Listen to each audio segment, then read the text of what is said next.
Hey y'all, welcome to Parent Power with Mandy Drogin. I'm Mandy. I'm just a mom sitting down having real conversations with real Texans about what's going on across our state.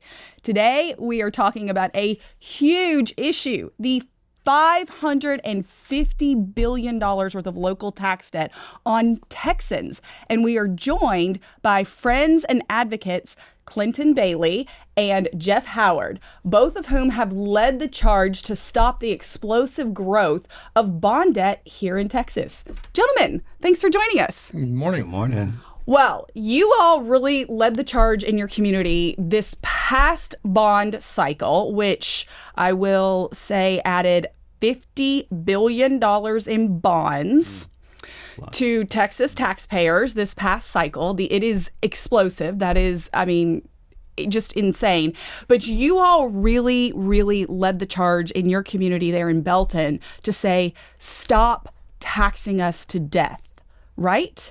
So I want to start with you, Clinton. You helped lead this and work with community leaders and really just Texans, patriots that are furious to see we keep spending more and more money on these facilities, more and more money going to this big ed cartel, less resources into our classrooms, and our kids are not performing any better. So talk to me about why you got involved, when you got involved, and what you have witnessed there in Belton. Yeah, great. So I retired from the Army in 2023, and then so I decided to run for Belton City Council. And then so what I was able to do during that time was really get to know our community. Knocked on several doors, walked the whole neighborhood for like about 2 or 3 months, right? And then so what I learned in different parts of our community, we have different issues, right? But the resounding issue that we have across the board is taxation. I am a big eliminate property tax guy. And then so as I talked to the Belton residents, again, spent months talking to them, that was one of the big things that came up, right? And then so whenever I'm in Belton talking with our residents, we try to empower our residents with information and then so and help them fight property tax. And we know the large part of the property tax is school tax. And then a large part of our community is so frustrated with that that we had to just simply get involved and do something. So that's when I joined the effort. Wonderful. Jeff, you've been involved particularly in the political arena. You are precinct chair, you're vice president of the party, vice chair of the party, and you're Brenda Howard's husband, and everybody knows Brenda leads the charge at the Capitol, whether it's on school choice or other issues, fighting for parents and fighting to protect kids. So, but this issue you also became involved in because you saw the explosive debt. You heard This is the number one issue for Texans, right? Yeah. I'm being crushed by property tax debt, the majority of which goes to school taxes. Mm-hmm. And we can see by the numbers, $552 billion of local debt brought on by local governments, not the state legislature, and $234 billion of that is ISD debt. Absolutely. So talk to us about what got you involved and what you saw in our hearing. What we first got involved in is back with the 2022 bond. Belton had 2 bonds that went up, and I think a total of $170 million. Okay. And it wasn't really against the bonds. They were trying to get 2 new elementary schools plus some tech infrastructure and stuff like that. But we looked at it and went, wow, that's awful expensive for 2 schools and some computer equipment. We live on the south side of Belton, and we have elementary schools over there that are overcrowded, subpar. And we thought, if you're going to build more schools, move it down here. Okay, so we started doing some research, which goes back to their 2017 bond. Okay. And I can't remember the total dollar amount on that, but part of that, they bought 106 acres on the south side of Belton. That bond said we promise an elementary school, a middle school, and possibly a high school at that location. Fast forward 2022, that land, and even 2026 now, is still sitting there. Nothing's been done with it. So we got involved and said, okay, well, let's spend this money wisely and push a school down here on the south side, because the south side of that area of the county is growing. Fell on deaf ears. So we said, okay, let's see if we can go in there and put out the information and possibly defeat these bonds. We did a pretty good job. We came close. Proposition A, the big bond for the 2 schools, we lost by 41 votes. And the second one on the tech infrastructure, I think it was 2 votes. and we were up against what you call the educational cartel. Yep. Found out also during that process that $70,000 of the 2017 bond came out to pay Huckabee to push the 2022 bond. Time out. I know, time out. Let's go back. Okay, when you say Huckabee, this is a company that we all know that have been fighting against this insane debt of the education cartel. You're talking about the firm, which I believe is, I think I saw that it was the third largest in the nation, third largest school builder, goes between VLK Architects and Huckabee and Associate Architects here in Texas being the largest. So you're talking about Huckabee and Associates. And did I just hear you correctly that they took money from a previous bond to then pay for the marketing, messaging, and electioneering of this bond? And the electioneering portion of that we dug into also. Okay. They set up a dashboard, and they were pushing the bonds out there, getting stickers for kids in the schools that says vote, and giving them to all the kids in the schools and stuff. There was a lot of interesting things going on. We actually filed an AG complaint because they were targeting the teachers. And they were taking the early voting data, and they sent it down to the schools, and the school actually sent out a message to the teachers, we know who's voted and who hasn't. Whoa, when did this happen? This was the 2022 bond. Okay, so interesting. We're going to have to pull all this back because during that same year, Northside ISD did the exact same thing. Brian Woods, the superintendent of Northside ISD, who is now at TASA, the Texas Association of School Administrators, he had an off-ramp after our great governor said, what is going on in there, where teachers were saying not only were they told that they're not going to get pay raises, that they were going to get pay decreases. That was the... They were telling them they were tracking them. Same narrative. Same exact narrative. Yep. Okay. Well, that makes me wonder who signed off on that, because if Brian Woods was scooted out of his nearly $500,000, I mean, he's making that at TASA. So this is why I call it the cartel, is because they all protect their own. But you're saying that happened exactly at Belton as well. Exactly. And the superintendent at the time, Matt Smith, was a first-time superintendent and highly involved in TASA and everything else. Sure. He is now in Arlington. Oh. He put Arlington ISD. Yeah. You better watch this. Yeah. So he did get moved out. Yes, he did. Okay. Yeah. So, and what happens, just to be clear, this shenanigans happen, great civic leaders like yourself say, this is illegal, this is a problem. And then what happens is an executive search firm, I don't know if it's Tasby's executive search firm, Casey's executive search firm, Walsh and Gallego's executive search firm, they all have search firms. And then these people just end up going bloop, over to another school district. Well, it seems like it's a badge for superintendents if you pass the bond. 100%. If you look at me, I've got their a medal, resume, and it's a resume. It absolutely is. You can go pull up the superintendents and their bio, and most of them within the first two paragraphs will say passed XYZ bond. And it's interesting because during all of this with the 2022 bond, we actually found out that we actually had a previous relationship with that superintendent when he was a vice principal of a high school when I retired from the Army in 2003. And when did you join? 2003. Oh, man. Makes me feel old. But anyways, we had retired to go to Arizona and retired out there. And my son went to high school his last 2 years, supposed to be his last 2 years. Really, really failing high school out there. And Matt Smith was the vice principal.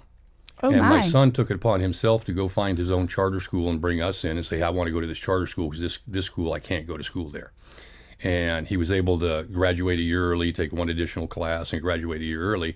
But during all of this bond stuff, we found out we had a previous relationship with Matt Smith. 20 years prior. Okay, that's wild. But I will also say probably providential. Brenda is not sitting with us, but she was one of the leaders on the parent empowerment movement and sharing that story everywhere because it was so important for parents to understand the opportunities that choice brings. But that's wild. Okay, so shenanigans.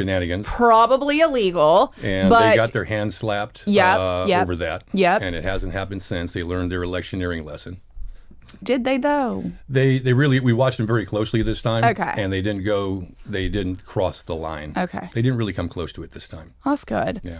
All right. Well, because we hear of lots of electioneering that goes on Absolutely. all across the state. We just saw it in Barbers Hill just maybe a month ago. Barbers Hill ISD, their superintendent is publicly supporting, a candidate, and it's all just financial shenanigans, moving money that's supposed to come in from the 313 tax abatements, redirecting it to an education foundation, redirecting it to this candidate's real estate firm. I mean, it's bananas. So we see this, and they, put up on their Barbers, we're behind you for this candidate. And then, when people like us, Texans, they're like, we've had enough of this education cartel, the architects, engineering, construction firms banding together to rig the system at the legislative level.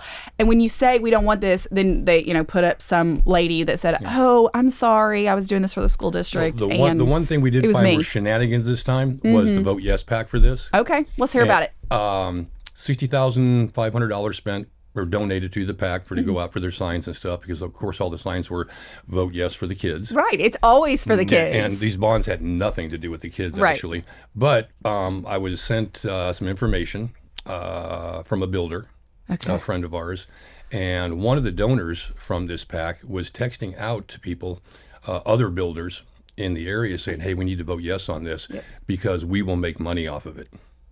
You got that in text messages? Yes, ma'am. Oh, we might need to show the quiet parts out loud. Yeah, exactly. I mean, that's what they do. I know. I want to this is, you all are just brave enough to come and talk about it, because I talk to Texans all across our state. There's a group out of Prosper ISD that they've fought back. But so many Texans are afraid, because they're afraid because you're community members. People work in the community, they have businesses, and they will paint you as anti-education, anti-kids. Absolutely. And I know for a fact that these architecture firms or these entities that are tied into pushing the bonds hire Oppo researchers to target businesses and individuals who are opposing the bonds. This is real. Like, this is cartel-like tactics.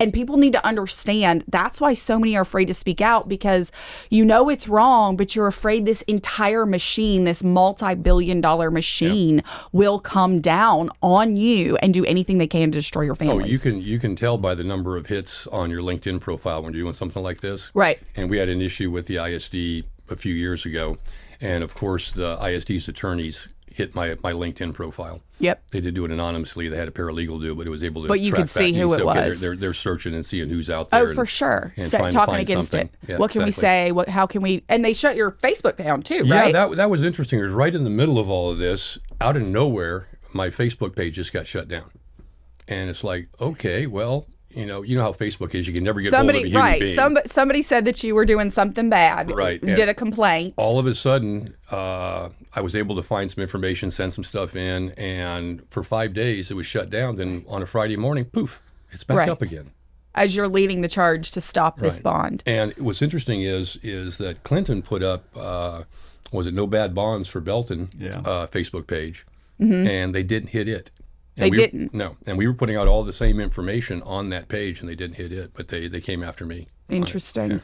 So let's talk about that. So you brought up some interesting points, right? So the intimidation, right? So we did create, one, as a parent, right, a community member, like I am extremely pro Belton ISD. I'm extremely public education. Absolutely. All that. But even we were hesitant to speak out because like our children are in the school, right? So do we think there'll be retaliation or anything like that? Well, we hope not, and we want to do the right by the kids. But what I tell my kids is like, we still have to stand up for what's right, So me and my wife, we had some discussions on how public we were going to be. So again, we created the no bad bonds for Belton, right? And then so by doing that, exactly to your point, there's so many community members that didn't agree with it, that understands what's going on, but they can't say it publicly, right? And especially in Belton, in those inner circles, everybody's so connected. Their friends, their family members, things like that, which is why whenever we went and knocked on doors and talked to people, they're like, hey, we understand what's going on. We're not voting for none of this. but we can't put the sign in our yard. right. We can't be public, that type stuff. And then we had residents even reach out that the boosters were contacting them directly, like, hey, you haven't voted yet.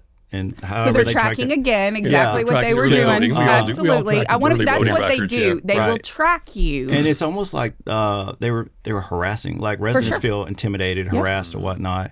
And then we even had a couple of people, employers told them to take down their information, not supporting the bonds from their private page, or else you may lose your job, right? So essentially, silencing. Hold on, I need you to say that again.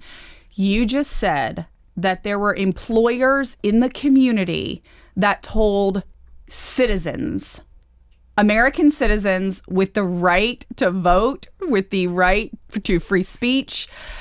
You just said that there were employers that told Americans that they could not publicly utilize their First Amendment rights to stand up against the education cartel, or they could lose their jobs. That's correct. That is what residents told me through the private. I believe it. Yeah, I just need to make sure that everyone understands how this cartel operates. And there was one lady in particular that was questioning whether she should quit the job because she felt silenced. Because her employer but she told needed her the job. Yeah, exactly. That's right. She needed the job. So whenever you look at that, you look at the developers, you look at the big associations. They're all the people that would have profited from it. The private residents, us, I think, were very much intimidated or harassed or definitely persuaded in one direction. And then so what I really took a lot of offense was with the sign campaign, Vote Yes for Kids, right? And then so whenever I talk to residents, I was like, that's the same stuff that's happening in Washington, D.C., right here in Belton, the manipulative emotional strategy to manipulate voters. That's what they're doing. And to vote. And, it actually worked. There's a lot of people that I talked to who's like, yes, we're going to vote for the kids. It's all for the kids. Exactly. And to be clear, if you go on Transparency USA, I encourage every Texan who is sick and tired of going, how do we keep spending all of this money and the educational results are not improving? Right. Because that's what's happening. Absolutely. In the state of Texas, 50% of kids can't read, 60% of kids can't do math, 70% did not pass our social studies history exams in the 8th grade. This is so important for Texans to understand. But they use manipulative marketing tactics that have been poll tested, and you can go on Transparency USA and you type in for the kids. Yeah. And it's just bond. I mean, it's hundreds of bonds, and it's all tied in. You type in Huckabee and Associates, and you can see they're funding all of these bonds. You can type in VLK Architects. It's all of these bonds. It's the same entities. Pogue Construction. I mean, I can just go on and on. It's 20 different entities, many of whom, by the way, are owned by private equity firms. In fact, Huckabee and Associates was acquired by a private equity firm. I believe it was Godspeed Capital or Windpoint Capital. They bought each other, so it's changed multiple times. But I believe it was called Godspeed Capital, which sounds lovely. I love Jesus and yay. And then you go, what is this? And I look into it, and it was a former defense contracting firm. But the federal government, as we know, finally, after decades of paying $10,000 for a bolt and $20,000 for a toilet seat, and said, we aren't going to do this, y'all. So private equity firms said, what can we do? And where's the next pot of the next pot of honey? Where can we go? And it's architecture, engineering, construction. It's called AEC and private equity. People, I hope they look it up. But they go and they buy what they call mid-size, even though Huckabee's not mid-size, but in the scheme of things, and they're doing it particularly in Texas because we are the 8th largest economy in the world. These bonds are backed by the state of Texas. And we're the golden goose that keeps on giving. Yeah. That's what is happening here. And that is why I say it is a cartel.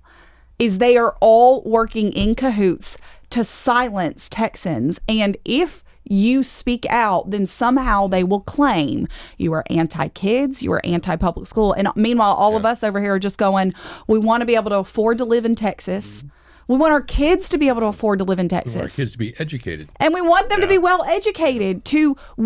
I would say Texas is the leader of America. We are the ones, as goes Texas, so will go America. And America is the leader of the free world. And if our kids are not being educated, and if we are being crushed by absolute pure greed. That's all this is. It's just pure greed. There is absolutely no reason why we have over $500 billion in local debt. You talk about manipulation, and I can give you 2 examples. One good, one bad. When the bonds came up this time, Temple ISD, Dr. Ott is a superintendent there, and he knew that we were coming out against the bond for Belton, and he wanted to know thoughts on his. So we sat down and had a great conversation.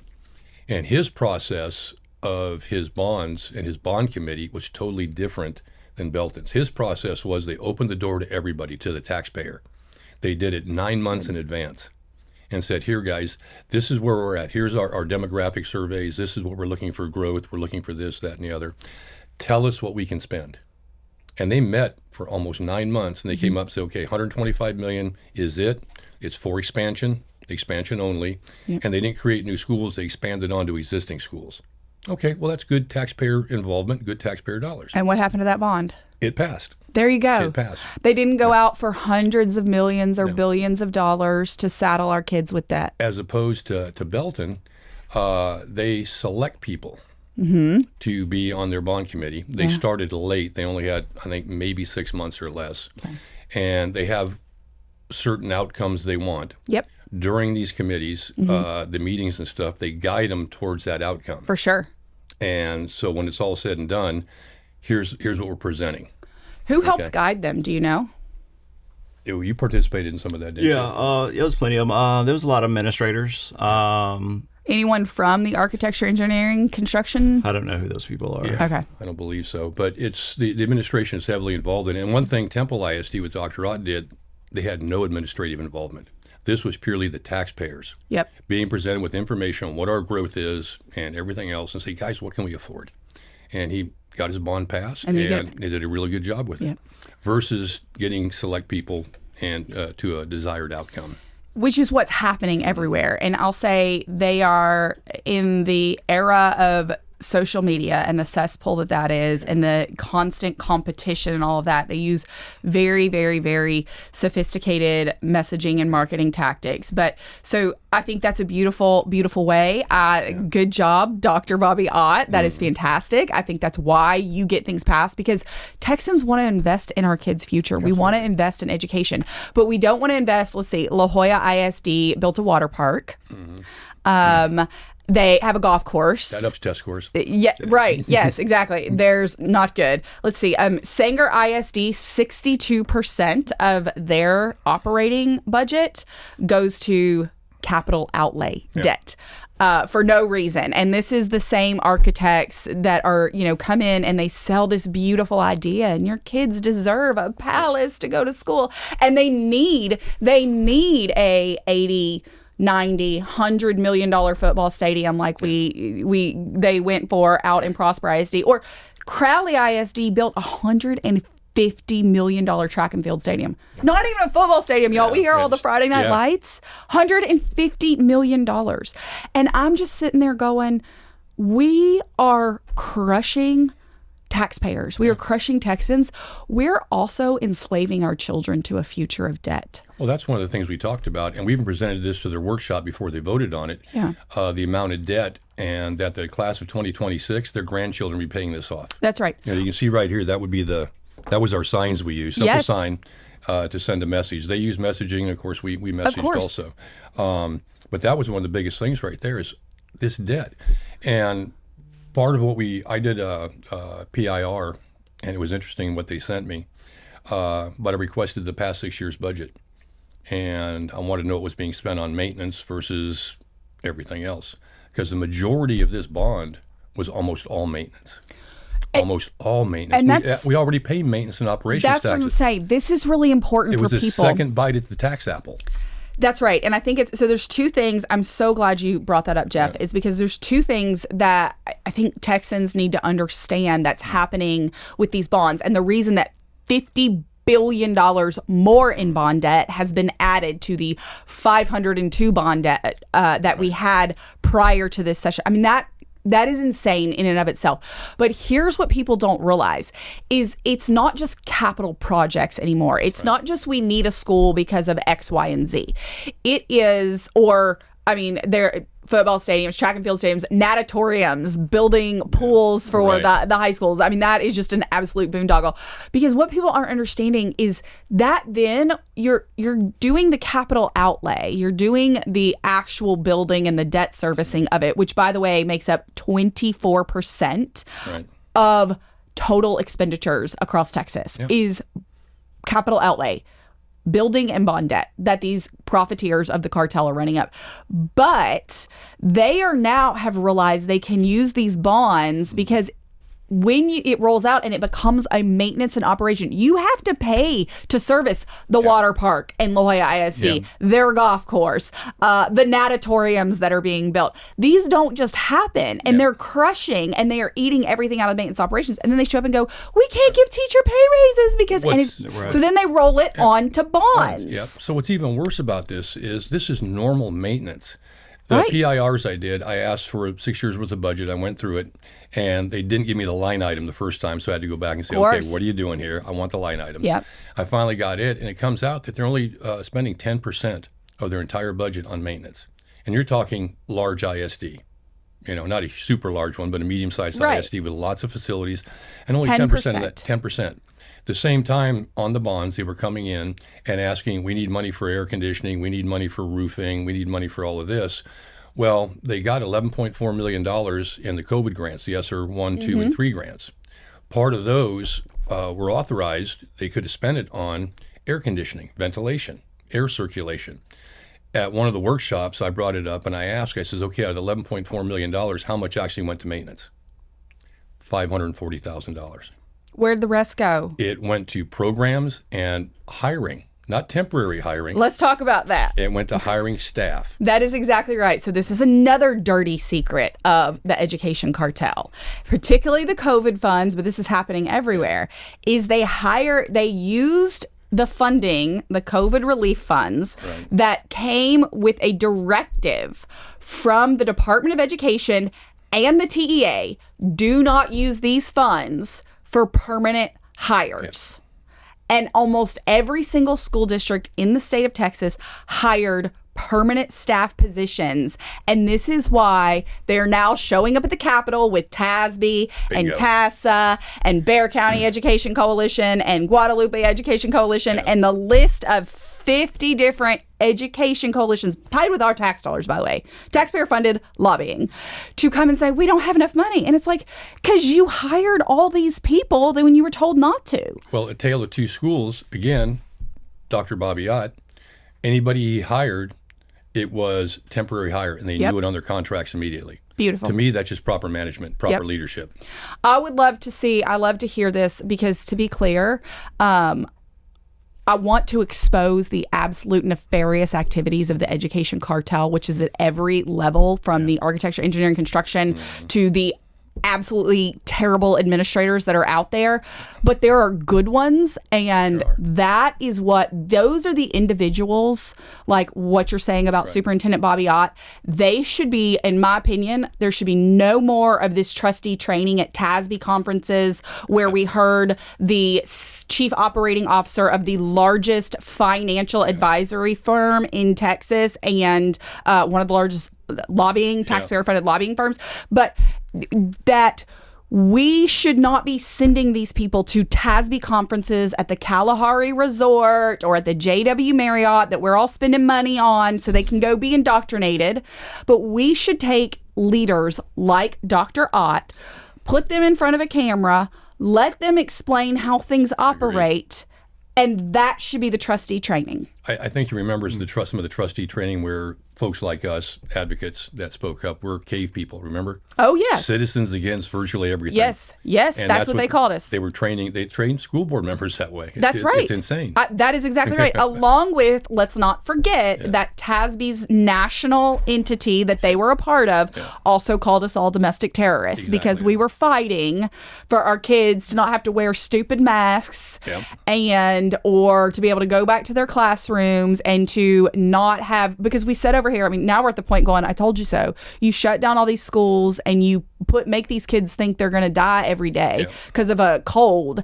And now it's the most depressed, anxiety-ridden, miserable generation. Absolutely. Absolutely. And we let that happen. We did it to ourselves.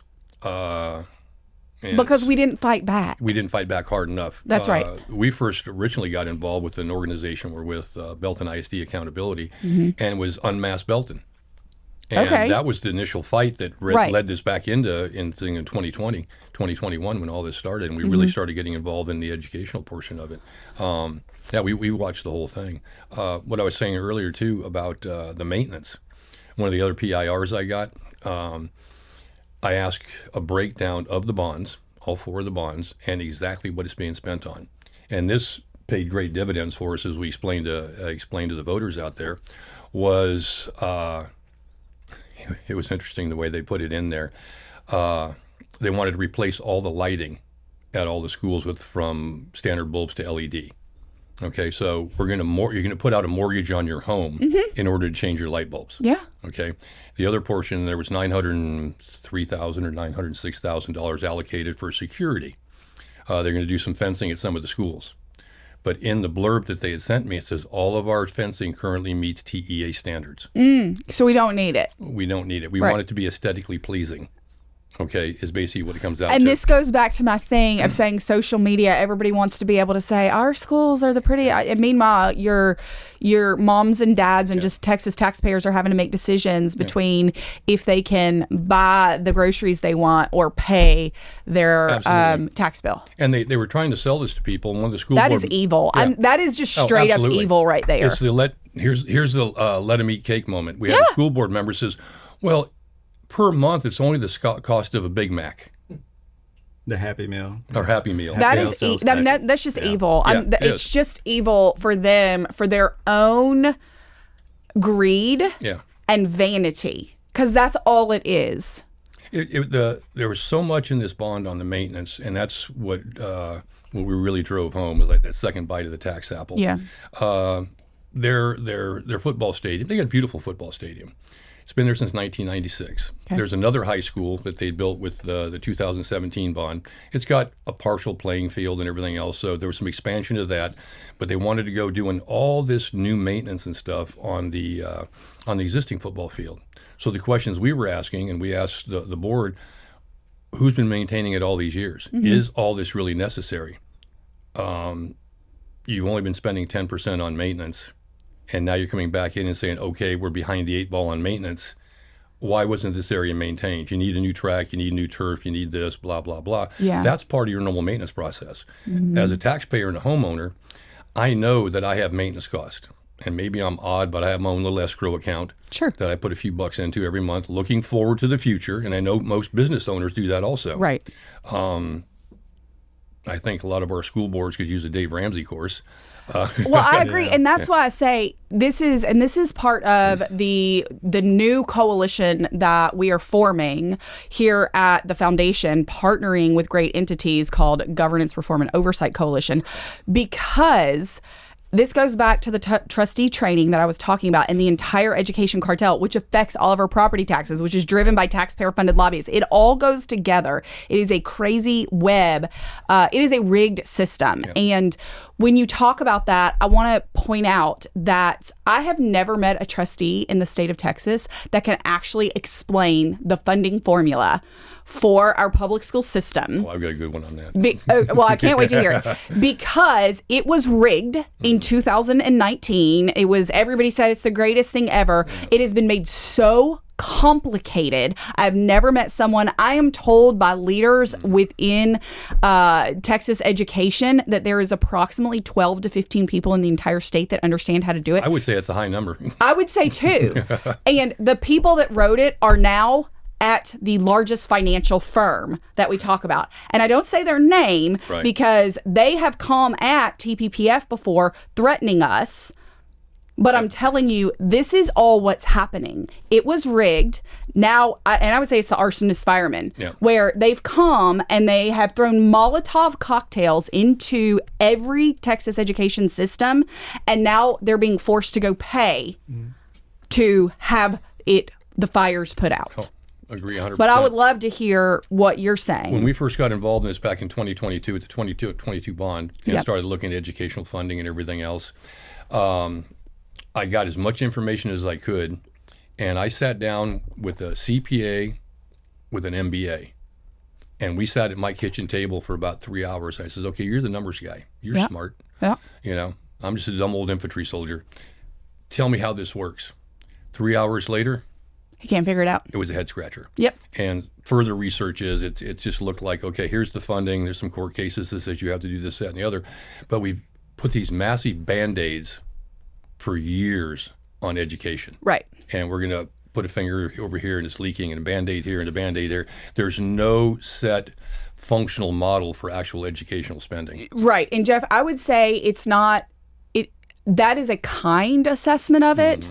What I would say is this is where taxpayer-funded lobbyists, most of whom are former legislators or chiefs of staff or ledge directors, particularly in the education committee, they are beholden to all of these lobbyists. They're taxpayer-funded lobbyists that are also for the profiteers. Let's be clear. They work for them. Taxpayer-funded lobbyists also work for the publishers, for the vendors, for the profiteers, for Huckabee and BLK and all of these. So they serve two masters.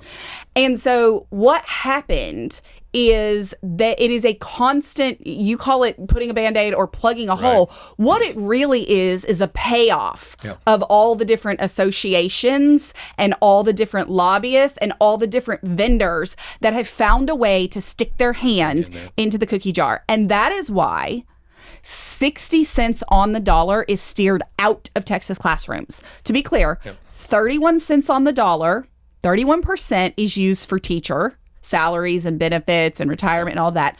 9% is additional staff, including our overbloated administrative system, and so we're at 40%. 60% of it is out of the classroom. 24% of it is capital outlay. And we spent $100 billion, which makes it real clean to look at that. Well, that is $64 billion spent on capital outlay, which is twice as much as we need to be spending, by the way, if not more.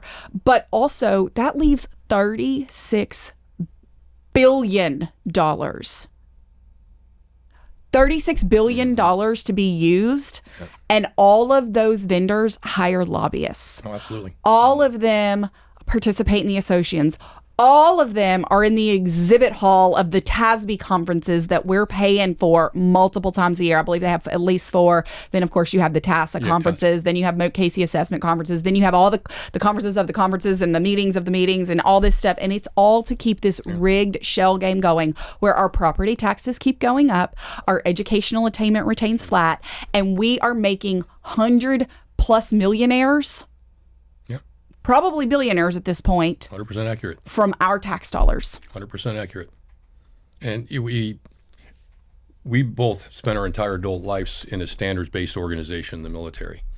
And what really bothers me is when I see the numbers come out on the assessments for the kids and stuff, and then the graduation numbers and everything else, it says you have achieved standards, and what is it? Almost achieving standards. Approaching grade level standard. Which, to be clear, means they're not there yet. Yes, exactly. And they need, it actually says intervention. Right. If you look at how it's written. But we're letting these kids advance. We're letting these kids graduate. Right. And my question is, do you want your doctor?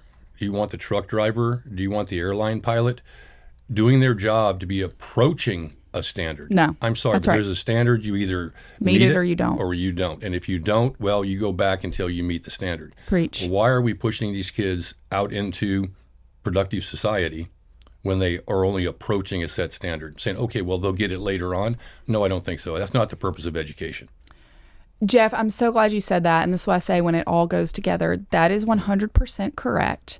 Here at the foundation, we're pushing to go back to pre-2008, where, again, taxpayer-funded lobbyists and associations and all these people that are funded by all the moneymakers, all the profiteers that came in and convinced, this was like the height of DEI, right? Inclusivity nonsense and all of this, that holding kids back is somehow racist, and all of the stupidity that occurred. Restorative justice, right? No You child can't left punish behind. kids. They can punch a teacher. We've got one teacher without an eyeball here in Texas exactly. because, yes, it all came out of that Obama era.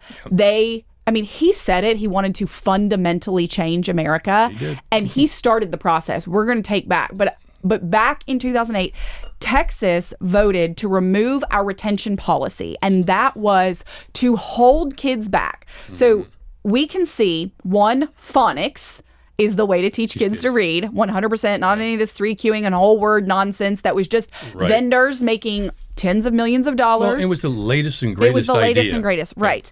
So that's what they did. And then they said, well, if a kid can't read, it's racist to hold kids back. Exactly. That was the underlying unsaid, but you can you can see the testimony. That's exactly what they're saying. So we stopped holding kids back after the third grade.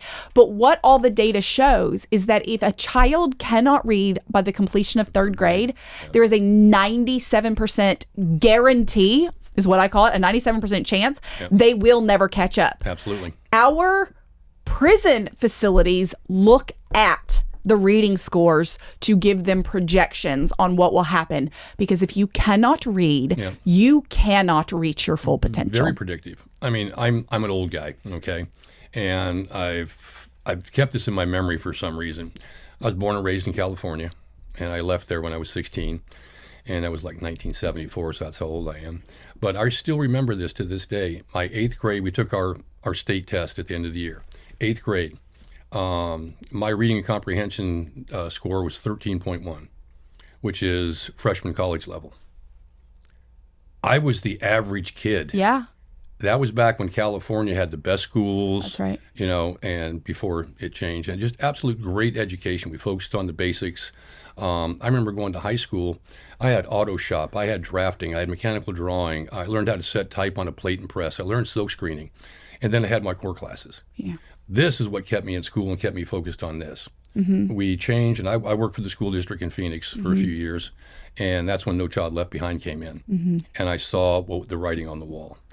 Did they read you My Shadow is Purple? Did you have to read that? No. Right, transgender ideology. Yeah. Did they read to you the How to Talk to Children About Illegal Immigration? No. Did they read to you, let's see, what else do we have? Homosaurus? No, that wasn't available. Yeah, right. Because, and I would say this goes back to the long march to the Classical institution. education. Right. That's where we need to go back. Yeah. And I am grateful to see that there are great leaders that are pushing us back to a classical education that will increase achievement and ultimately ensure that children can reach their full potential in life. So, Clinton, I want to ask you, you've been quiet, but I know you've got I'm like a sponge. I'll suck it lots in. to say. No, as a parent, not just an advocate, I want to go back to what you want to see in the education space and what those people that you're talking to, particularly those that agree with you on not enslaving our current taxpayers and future taxpayers, our kids, the next generation of Texans, to debt. What did you hear? And as a parent, what do you want? Yeah, well, I think, to back up. So again, I am extremely pro public education, pro Belton ISD. I am in the camp of properly fund, but fix it. Fix it is the local level. Yeah. And then so whenever I met up with this gentleman with school choice, I wasn't necessarily 100%, like I can see it. So we have some slight differences, but on this we align together, right? And then so what do we want to see? Well, the education system is failing in Texas, right? And then so my message to all public schools is like, you have to compete now, right? And then so your job is to be the best education facility. Let us parents choose you to be the best, right? And then so whenever I attended the school board meeting last year, and they introduced the approach into standards, and we patted our backs and celebrated, I thought that was a problem. I was like, why are we celebrating failure? That's right. All we did was just lower the bar, and that seems to be universal across the ISDs. But really, as a resident, first of all, I felt like I'm all about empowering the residents, whether you're Republican, Democrat, public education, pro-choice, it doesn't matter. Just be honest, right? And the lobbying tactics that they use with those signs, vote yes for kids, which was super manipulative. The campaign slogan, it's only going to cost you a Happy Meal. I felt like the residents were misled, right? So that's why it's important for podcasts like this, community activists. And then so I had residents ask me, like, where's the no signs? Who's fighting against it?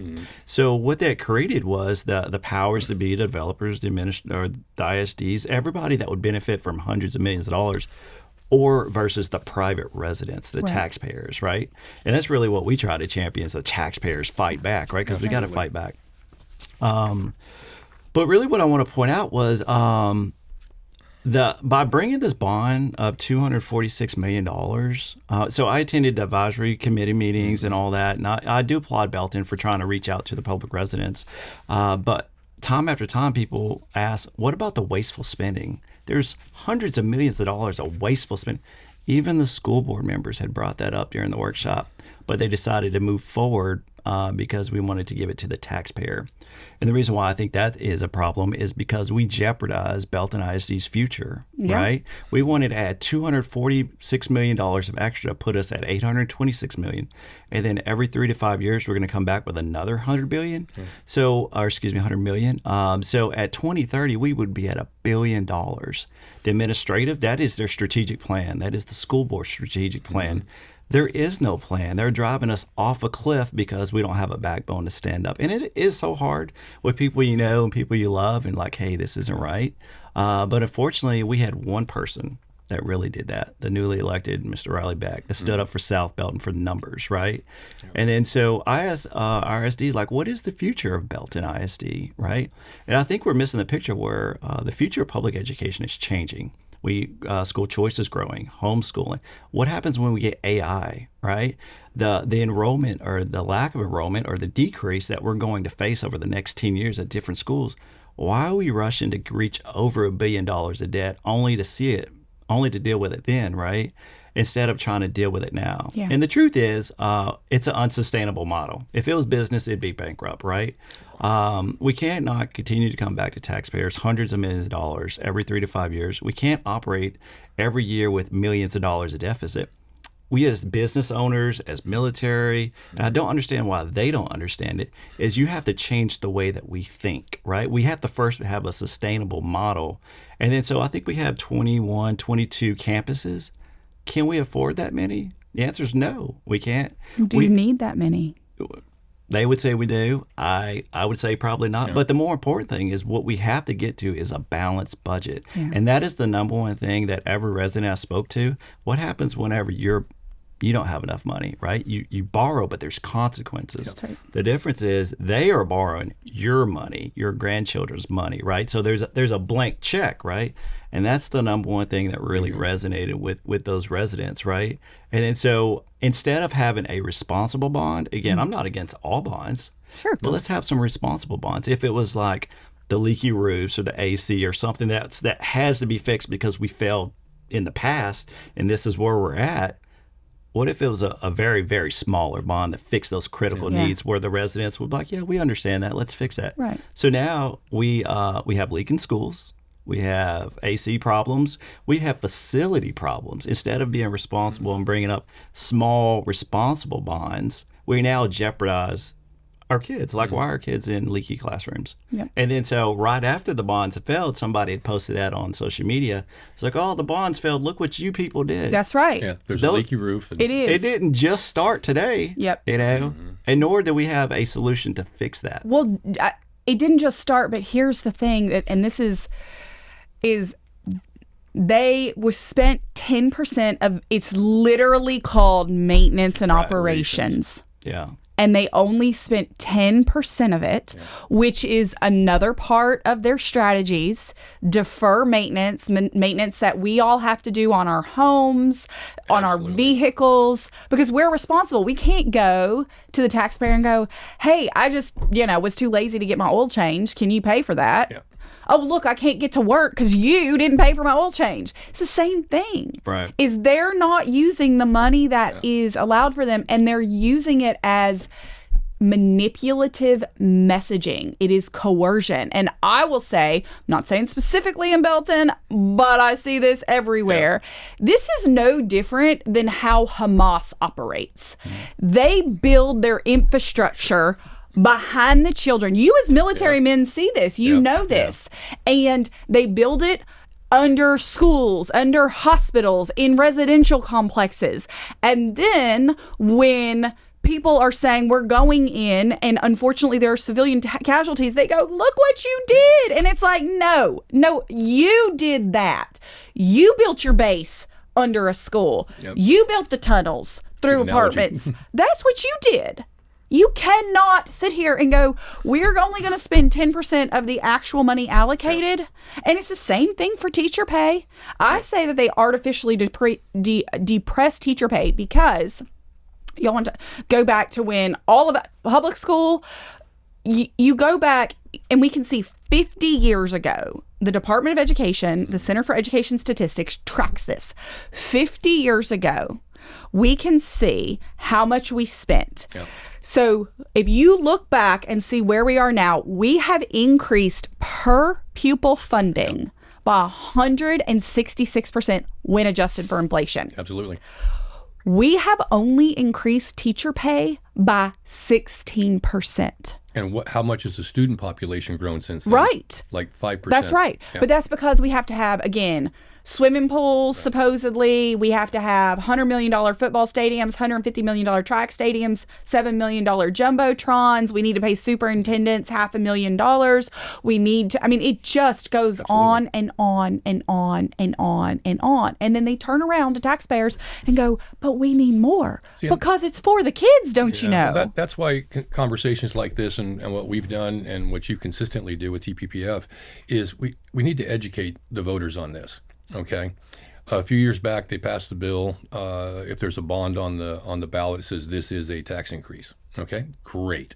They fought it. Yeah, that helps a little, and they fought it. But what really would be nice is present the actual numbers. Here's our bond, and this is what is projected to cost with interest. So saying it's 100, we're only asking for 160 million when the overall cost is actually 285 million. Let's put truth in lending. Is what it is. That's right. Let the taxpayers have that information. And like Clinton, I'm pro public education. Because that's the vast. And even when I spoke to the school board at their workshop, I said, listen, I'm pro public education. I'm not anti bond. However, and I went over all their spending, and I says, why not take your bond right now, these bonds you have, and let's do an a la carte on what is exactly necessary on your immediate needs. Yeah. And that didn't happen. They went on and had their discussion and voted to put it on. It doesn't just happen. They'll hide it from you. Right, absolutely. They will not give you the line items. They don't want you to see what you're spending the money on. Unless you force their hand with a PIR or something like that. But it's still difficult forcing their hand. Yeah. We have to have PIR. They'll find every reason to say it's proprietary information. Right. We need to redact this. Yeah. They'll find, and that's part of it, right? Yep. You and I, we've done the PIR game. Yeah. We were PIR in Houston ISD for their previous $4.4 billion bond debacle, and thankfully everybody said no to that. But they had spent millions on an architecture firm for planning services. For what? Yeah. You're telling us it's to replace air conditionings and to fix the leaky roofs and that it's always for the kids. Well, that's how it's sold too. To Jeff's point, like brand new to it, right? Honestly, if I would have got involved a year and a half ago, I would have voted yes because I didn't know any better. Because it's for the kids. Yeah. And we love the kids. So once we go and get educated to advisory committees and school boards, as a parent, I'm like, what's critical? We need, and what's the extras, right? And then so they jam-packed hundreds of millions of dollars of, it's really nice to have an extras in with those criticals. And then but you never talk about it, right? Mm-hmm. Ever. It's like the best kept secret. And then so in social media and the marketing, they're like, hey, we need a new roof, blah, blah, whatever it is. And they would hit those emotional items, sure. you know, which is, again, super manipulative. But to your question, what do we want? What do I want to see as a parent? Well, first and foremost, I want to see accountability, right? We want to have people that understand the effects that what they're doing, how they affect us. And these are all community members too, and they're all good people.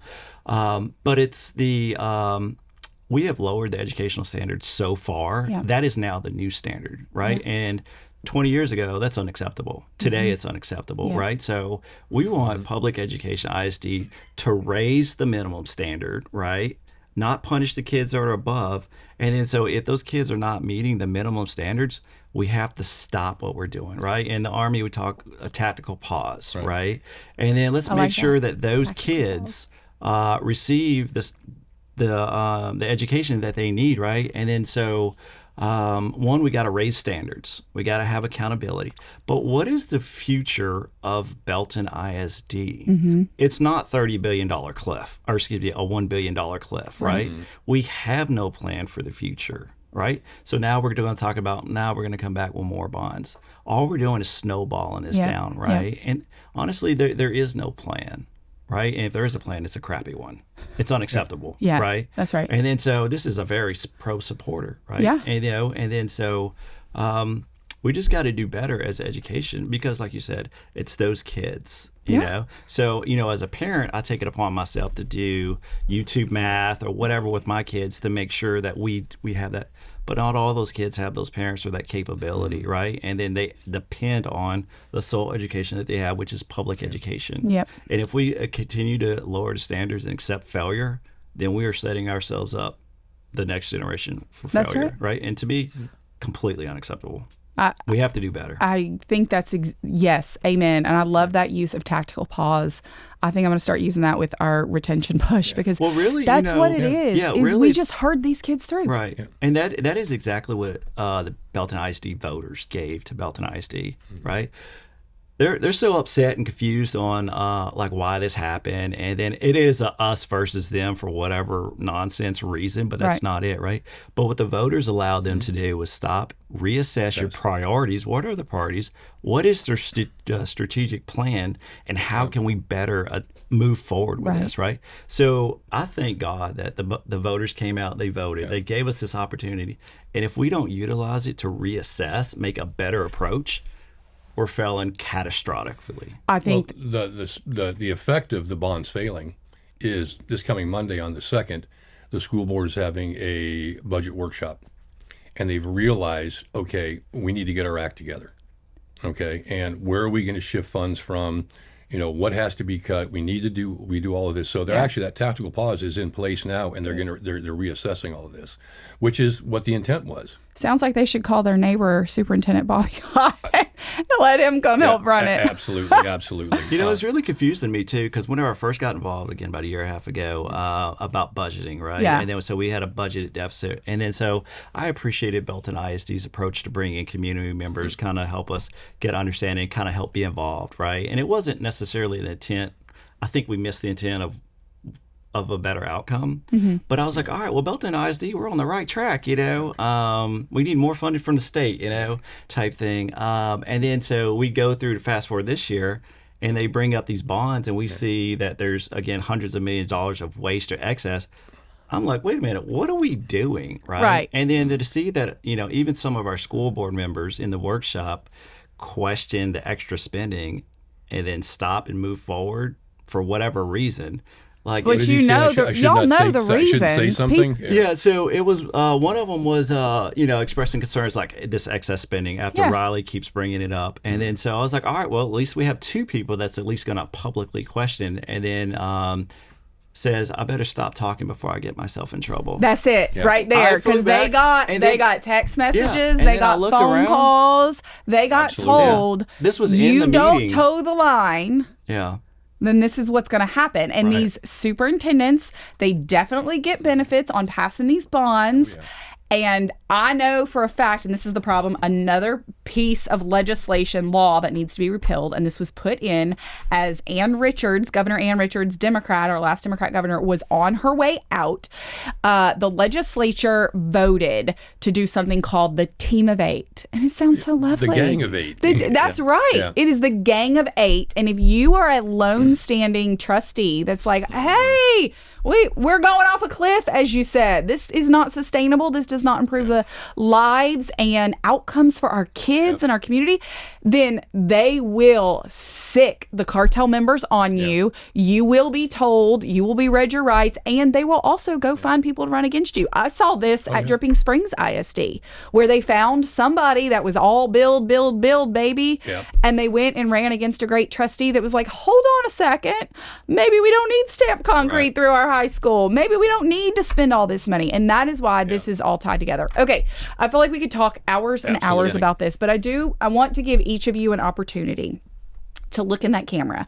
We are less than 1 year away from the 90th legislative session. And I want you to tell the people of Texas, the people of Belton, but also the legislators who are unfortunately influenced, and they know it, by the taxpayer-funded lobbyists that are paid to go in and to say, keep the system running the way it is, just give us more money. It doesn't matter, 60% go in.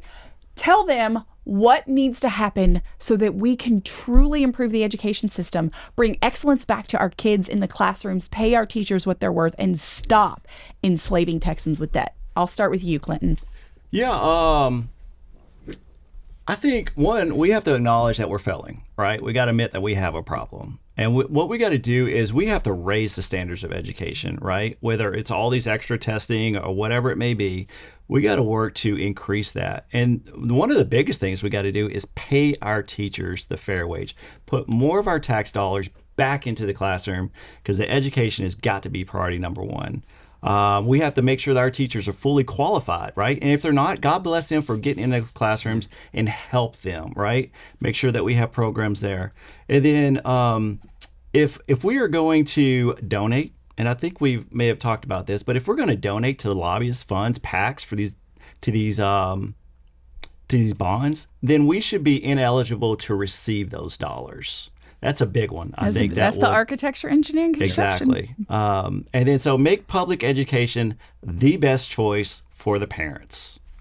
Thank you. Yes, ma'am. I think that you hit, I love those three, and I think you're exactly correct, especially that third one. I'm glad you said it.